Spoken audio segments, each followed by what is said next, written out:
Hello everyone, welcome back to my channel. In today's video, we will understanding the golden rules of accounting in a very simple way. So let's start. First point is personal account. Debit the receiver and credit the giver. For example, cash received from Ram. Ram is giver, so Ram account is credited. Cash is coming into the business, so cash account is debited.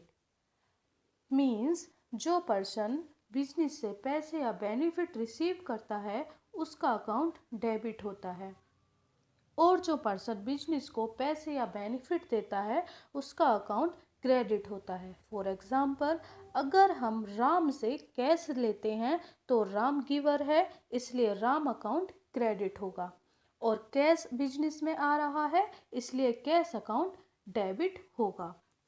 Entry होगी इसकी cash account debit to Ram account. Next point is real account. Debit what come in and credit what goes out.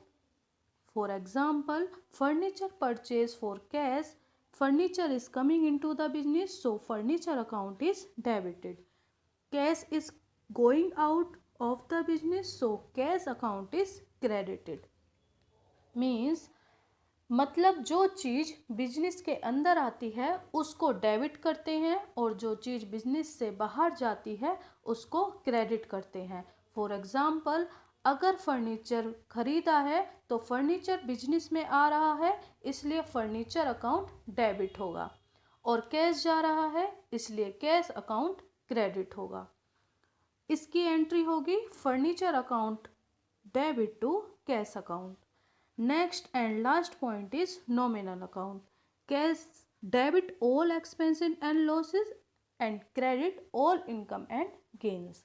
For example, salary paid, salary is an expenses, so salary account is debited. Cash is going out of the business, so cash account is credited. Means सारे expenses और losses को debit करते हैं और सारी income और gains को credit करते हैं। फॉर एग्जांपल, सैलरी पे की गई, सैलरी एक एक्सपेंसेस है इसलिए सैलरी अकाउंट डेबिट होगा और कैश जा रहा है इसलिए कैश अकाउंट क्रेडिट होगा। Entry salary account debit to cash account. Remember all 3 rules and journal entries will become very easy.